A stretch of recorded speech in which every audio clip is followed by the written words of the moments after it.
This is an iHeart podcast. Guaranteed human.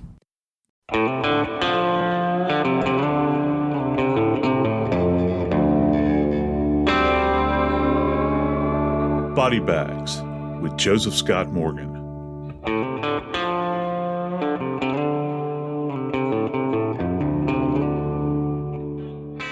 There's a period of time when young kids stop being babies necessarily, and they become something that resembles a toddler.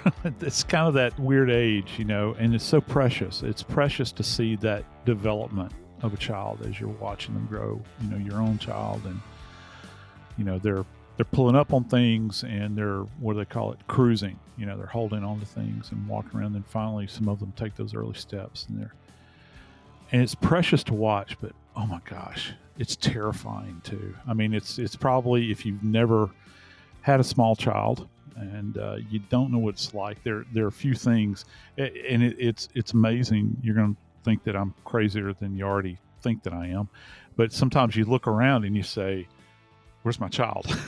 Because you don't know where they've wandered off to in your house, and so you have to watch them every single moment because you're afraid that something is going to befall them. It brings to mind a case that I've been interested in now for a couple of weeks, I guess. It's a case involving an 18-month-old child. An 18-month-old child who was so beautiful and so precious. A gift from heaven, as all children are. But something entered into her space that, I don't know, I guess the only way I could really describe it is malevolence. I'm Joseph Scott Morgan, and this is Body Bags. Dave, I sit here and I'm thinking about my grandchildren right now, and even further back, I'm thinking about my kids when they were babies, and I'm thinking about how fragile and dangerous that age is, and how you're just trying to keep them alive, particularly when you're a young parent. You get older and you have grandbabies. It's another thing. You're careful with them, but you know that they're not necessarily going to break. But you're always worried because they're so dependent upon you, and they're so vulnerable to the world. You gave a great explanation about missing them in your own home at 18 months. They are fast. They are fast. You find them in a closet or under.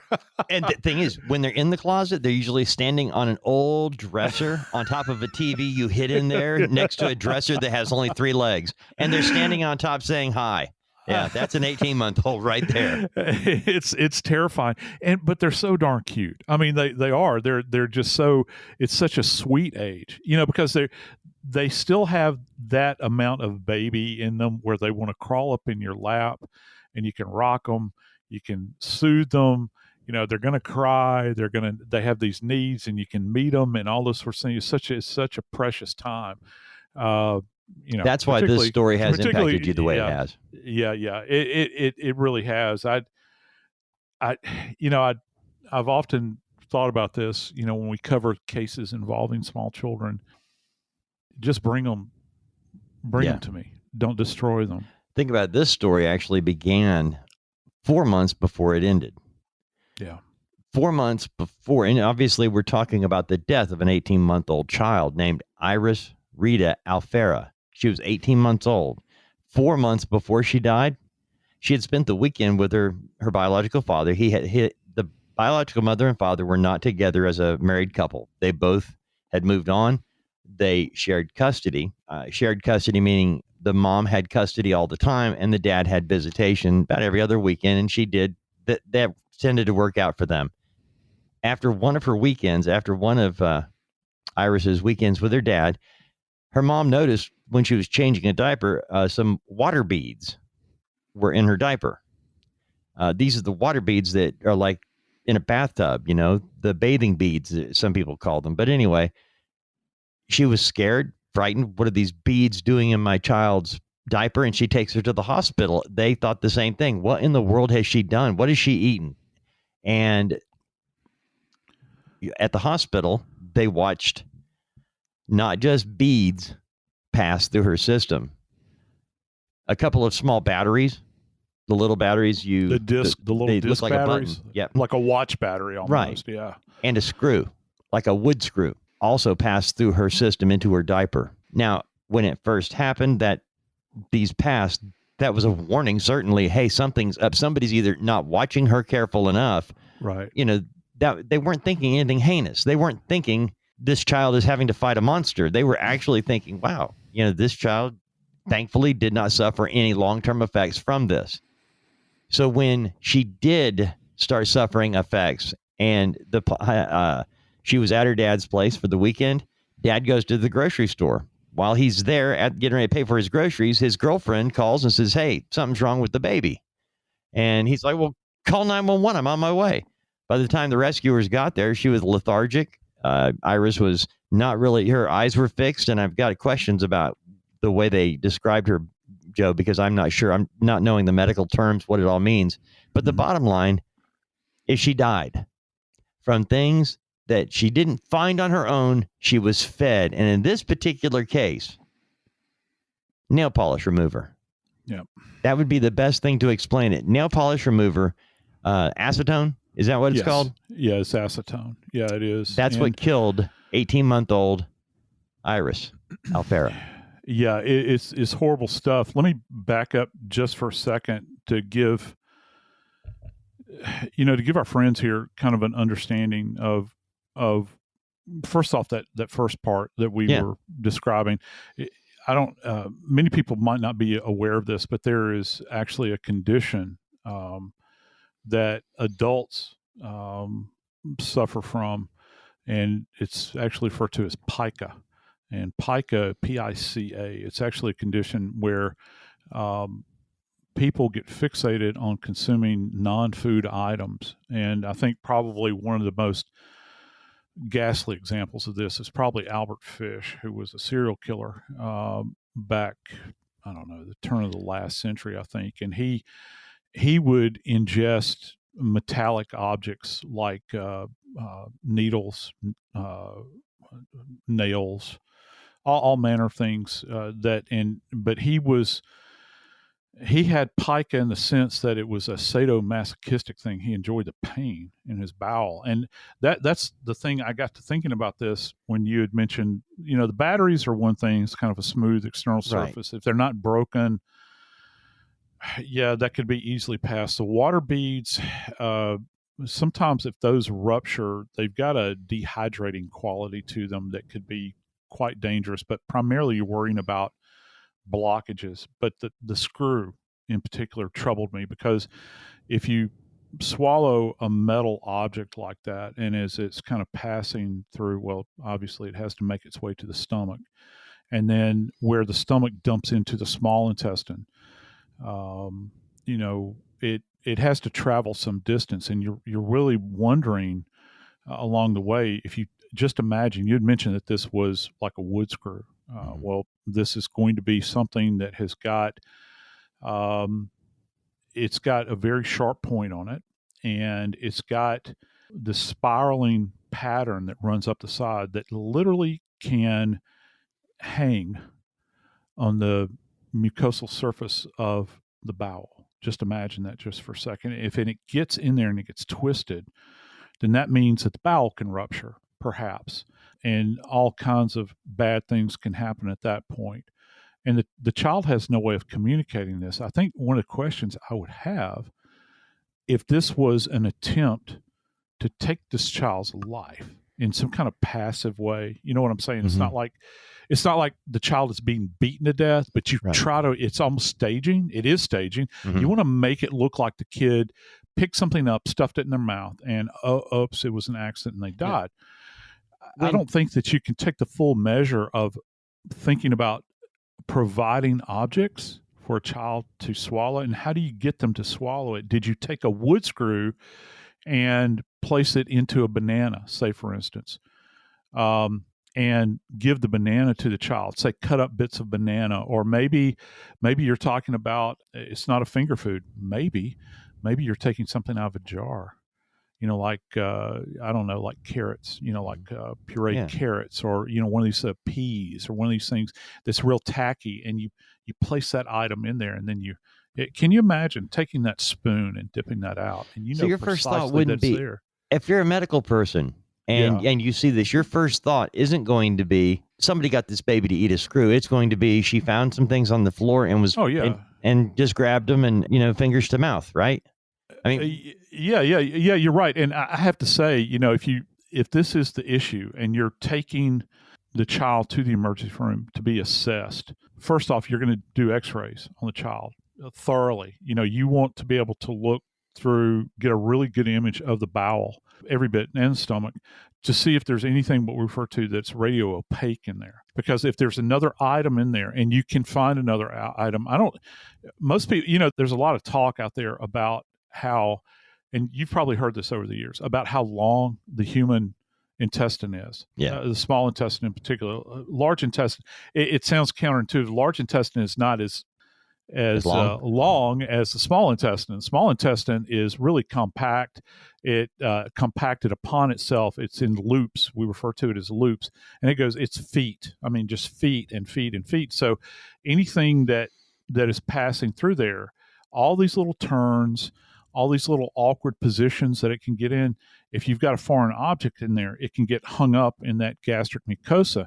The surgeon that's tasked with clearing that area out really has hell to pay, when you're going by the image. And of course, they're going to scope these kids in order to look for it.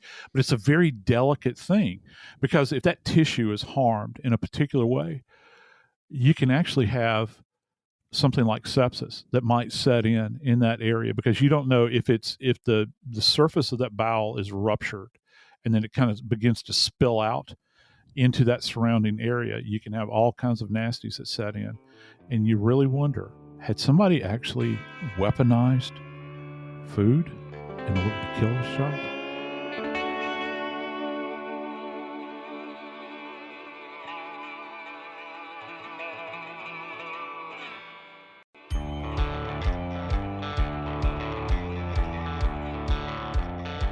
Hey, Dave, I got a question for you. Mm-hmm. You ever been messing around with super glue, and you get some of it on the surface of like one of your fingers, and then you put your other finger on the surface of the finger that has the super glue, and you're sitting there and you're trying to saying, oh my gosh, what am I going to do? And there's all kinds of stories of people that have super glued toilet lids down and all kinds of stuff, from that. Right. Do you know what substance can be used to free up super glue? I do. Yeah. Actually, acetone. It's an acetone based. You know how I knew it? How's that? Several months ago, there was a story about a woman who used Gorilla Glue on her hair. Getting ready for a big date, ran out of hairspray, went and used Gorilla Glue. Holy smokes. Yeah, and her hands, her hair, all got glued together. And so I found out that they used acetone. That's how they were able to undo her fingers and hair and everything else. And she wasn't the first one. Isn't it amazing the stuff we come across? I mean, it really is. But nail polish remover works at getting rid of glue. It does. I mean, it's a solvent, and it can, you begin to think, well, what does that involve? If you've ever been around super glue and you've glued something down, or you've gotten the residue left behind, how are you going to get that up? Well, acetone is one of the ways that you do it, and acetone is also used to remove fingernail polish. And if you've ever been around fingernail polish, my wife uses it and has used it over the years. It's one of, I don't like the smell of either one. I don't like the smell of nail polish. It makes my head hurt. Acetone is not as heavy in the odor, but it's still, you can pick up on the smell of it, and as it's being used. And generally, you're in close proximity to your spouse if they're taking off fingernail polish. It is strong enough of a smell. You're right, that it's not something you would immediately think, "Hey, let me taste this." No, it's not. But it's much like, we've had several cases over the years where we've talked about antifreeze. Yeah. And antifreeze, one of the dangers of it is that it's actually got a sweet taste to it. Acetone has a sweet taste to it. So No, I didn't know if that. if you're going to use it in well, I use the word malevolence, but in a malevolent way, if you're going to use it to perpetrate a crime like this, it's not like you're taking hydrochloric acid and pouring it down somebody's throat. You're giving them something that has a sweet taste. And what do kids love? Kids love things that are sweet. So if you can just imagine what would it take to motivate somebody to say, you know what, I think I want to do?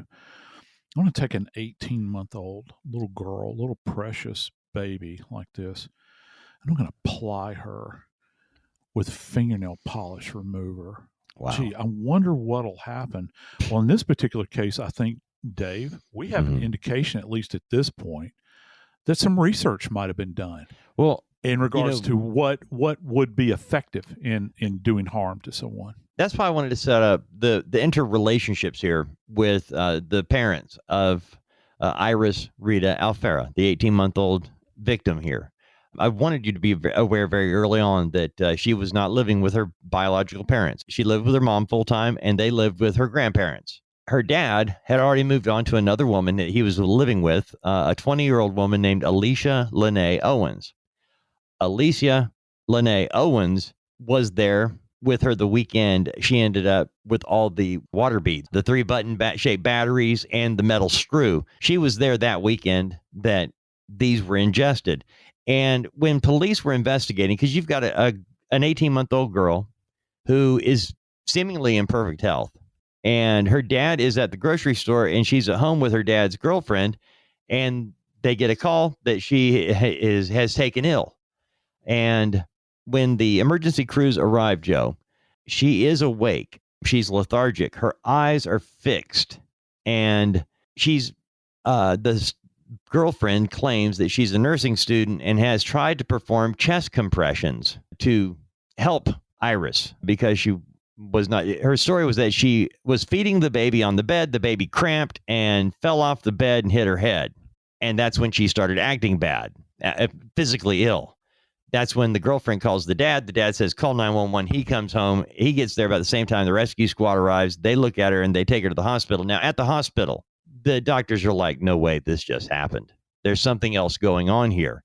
This is when they air flight her to another hospital. She dies 4 days later, 18 months old, and goes from being a perfectly healthy girl when dad leaves her to go to the grocery store. And 4 days later, she's dead. And doctors are saying there's something more to this. So they begin investigations. The investigation twofold, because one, she had physical signs of trauma. She did have a hit on her head. She had signs that the doctor said appeared to be inflicted by an adult. It looked like abuse. During the investigation, they found out that Lene Owens had been researching on her phone things that could hurt a child, everyday household items that could hurt a child, everyday household items that could hurt. Who looks for that, Joe?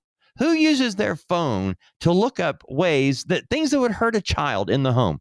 Not from a safety standpoint. No kidding, Dave. I mean, if you're entertaining a child, say for instance, you've never, I don't know, I can't understand what circumstances you would search that out.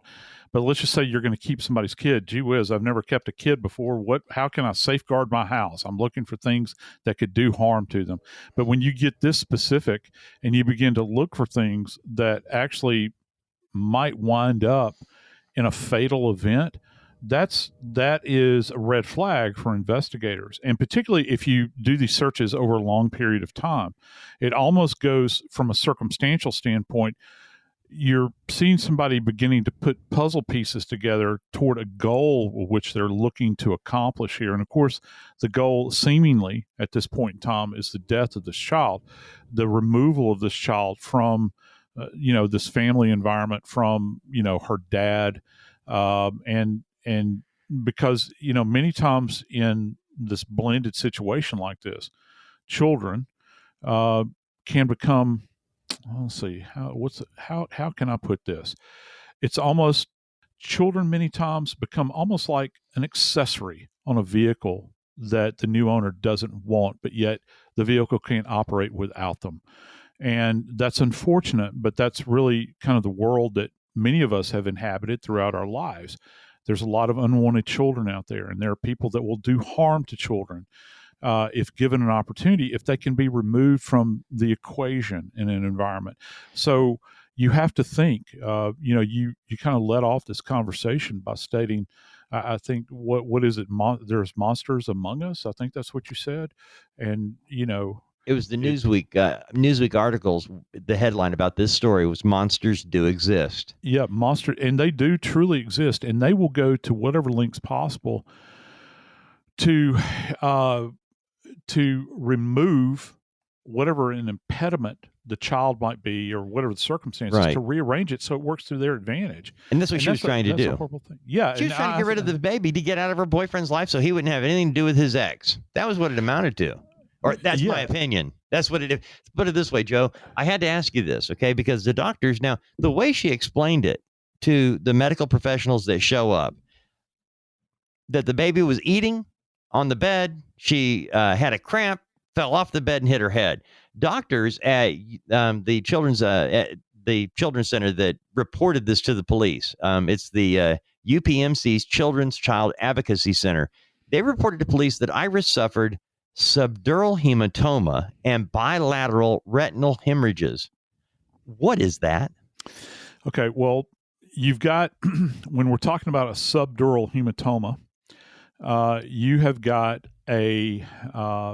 your brain sits inside of a sac. Okay, it's called the dura sac, and your brain is awash with cerebral spinal fluid. Okay, so your brain kind of floats in this substance, all right, contained within a sac. The sac, along with the fluid, acts as almost like a shock absorber for the brain. If you're talking about a subdural hematoma, that means sub, obviously meaning below. So if you've got a subdural hematoma, that means that the hemorrhage itself is in between the dura sac and the brain. And what does that do? Well, it creates pressure. And if you're talking about this kind of bilateral retinal event, Dave, that's something that we commonly see with shaken baby syndrome. Because if you're talking about shaking a child to that point where you're going to inflict not only brain trauma, but also this kind of ocular trauma as well, you've got to have an origin for these points of hemorrhage and that kind of violent shaking that takes place. Now, there's some people out there, there's actually been a long-running debate about is shaken baby syndrome a real thing? Because one of the diagnoses that people would make many times is that you would have these children be bilaterally blinded many times because of the rigorous shaking of the child.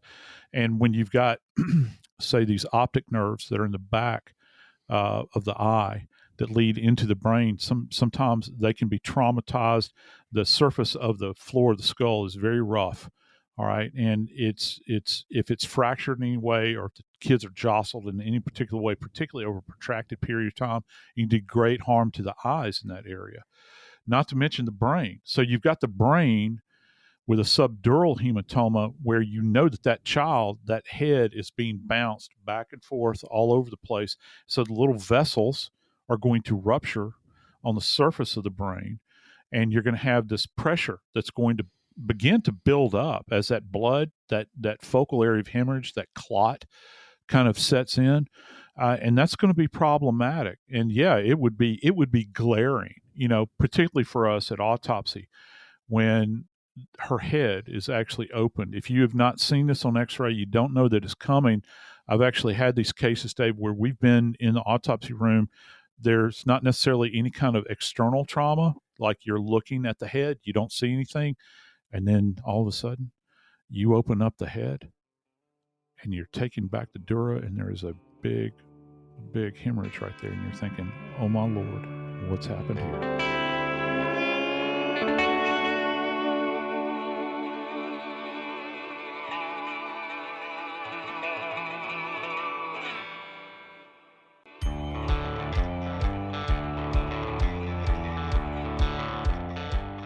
So we've got trauma, obviously, to the head.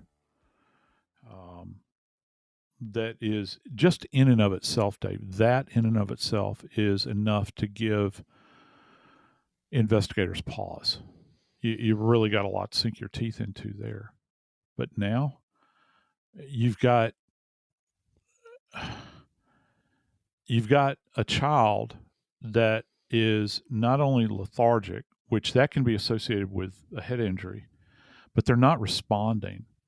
And when they do the lab studies, they discovered that the child is going into ketosis, which your body produces ketones naturally. We actually process acetone every day in our system. It's kind of this. It's something that's naturally occurring. It's a byproduct, and we process it. One of the things that acetone does is that it creates ketones, and ketones are produced. I think they're produced in the liver, and so your body is equipped to kind of flush these ketones. You have a spike in ketones many times with diabetic patients, and they can get in real serious trouble with ketosis. And so with her, she's kind of in, as pilots like to say, they were in an what's it referred to as an unrecoverable flat spin. You've got this kid that is in great diminished physical condition. The staff is scratching their heads. They're looking at this and they're thinking, "Oh my Lord, what can we do to save this child's life?" And then, as you said, the admission time was what, 2 to 3 days in length. It's 4 days. They're 4 days. They're trying valiantly fighting Right. to try to save this child. And no matter what you throw at this situation, you're not going to save her. And so it would be very frustrating, I would think, for a clinical physician and certainly those brave nurses that work with these children day in and day out to sit there and you've got all of this medical science at your disposal. You've got all of these treatments, you've got all of this history and everything, and nothing that you do is going to save this child's life. And you literally just kind of watch them there as they dwindle and dwindle and dwindle until finally they're dead. Well, and there's nothing you can go back and do about it. In this case, one of the doctors said that based on her condition, that there's no way her dad didn't recognize that something was not recognizable in this child before they called 911. Because the story was that dad went to the grocery store, and while girlfriend was watching the baby, fed her, and that's when all of this happened. And the doctor was saying there had to have been more noticeable stuff going on. But when they get her to the hospital, and as you mentioned, they're treating what they see. They're treating what is obvious, but they don't know until after they do the autopsy about the acetone. Is there a test that one would give a baby that they would look? Would you look for acetone or some type of thing like that could cause organ failure? Is that is that on the chart of things to look for? Yeah, and I guess you're talking about when they're in the clinical phase in the hospital. Yeah, she's in the hospital and she's dying. Her organs are failing, and they've got the subdural hematoma. You got the problem with the retinal area. You've got that, but she's not responding to treatment, as you mentioned. And so I think that I would think that probably they're gonna suss out this idea of the ketosis pretty quickly, and try to determine what the origin is with it. And maybe by the time they get this thing figured out, it's too late at that point in time. There's nothing that they can do to stem it.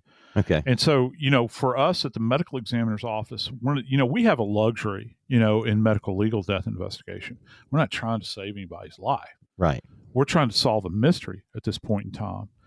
So it takes some head scratching. It also takes a review of all of the charted material, everything from the moment that this baby would roll through the door in the emergency room, then up to the floor, and then she was transported to another location. All of that data would be gone over. All the nursing notes, all the doctor's notes, anything, any measures that they would have taken to try to stem this condition, that's all going to be considered at autopsy. And then that's going to lead the forensic pathologist at the end of the day, after they balance all of this and they take a look at her tissues, certainly post-mortem, look at everything microscopically, take all of the history into consideration. That's when they're finally going to make this diagnosis. And I think that the forensic pathologist finally had a eureka moment, where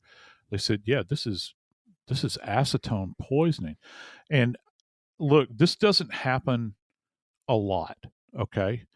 And I don't want to reduce this down to the death of this little angel down to some kind of academic exercise. But it happens with such rarity that this methodology would be something that a forensic pathologist would probably study and actually publish a paper on.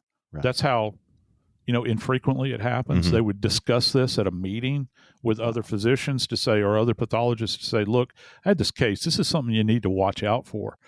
It's not like, if we deal with all manner of trauma. Right. We mentioned the head trauma. That's something that we see regularly, but, we see gunshot wounds and bludgeonings and stabbings and all that stuff, certainly motor vehicle accidents.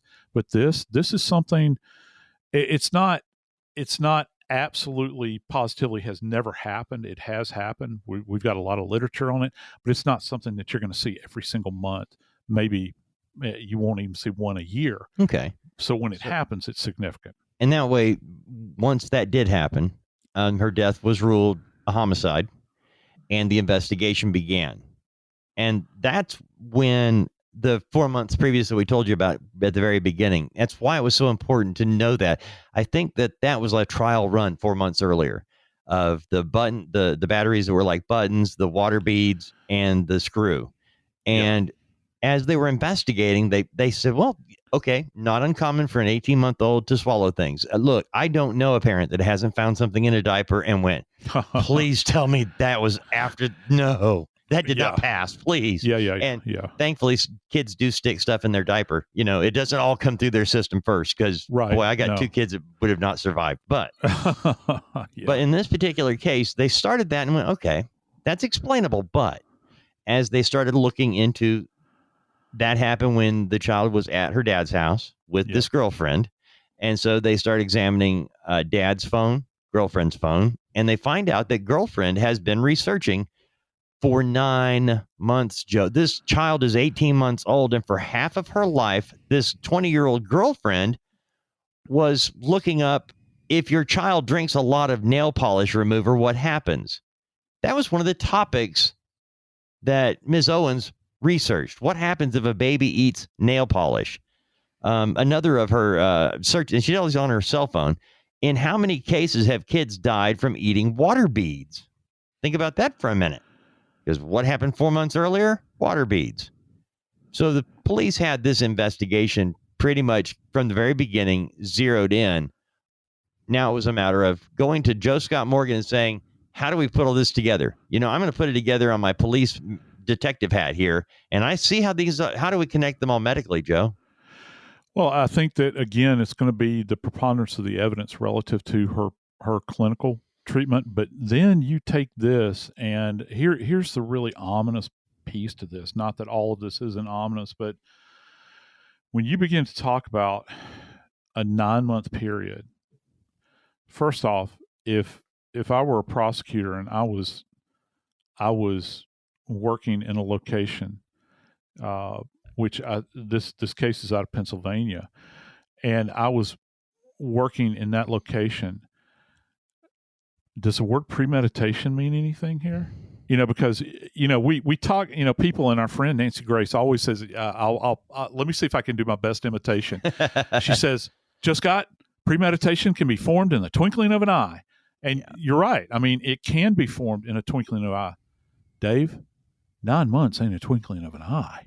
Buddy. You're talking about a record. just frame this. You're talking about allegedly a record that they have now of her activities stretching back 9 months, Dave, Mm-hmm. where the prosecution is going to present this case because it hasn't gone to trial yet. Right. Oh, and by the way, Joe, Yeah. during the 4 days that this baby was in the hospital before she died, Alicia Owen's cell phone researched numerous times how to pass a polygraph test. And let me guess, how'd that work out? She actually was charged with murder. This has not been adjudicated yet. This is an ongoing case. Because of the homicide charges, she was denied bail. And we will follow it up and we'll update this particular podcast and probably do an update because there will be more information on what Alicia Lene Owens is accused of doing and why Bailey Jacoby, the father, was not charged and still has not been charged with any wrongdoing in the death of his daughter. We'll have to get an update on that as well, Joe. You're right. And I think looking at this doesn't require a polygraph to be able to understand and to interpret that something that was absolutely pure evil was perpetrated on this gift sent straight down from heaven. I'm Joseph Scott Morgan, and this is Body Bags. This is an iHeart podcast. Guaranteed human.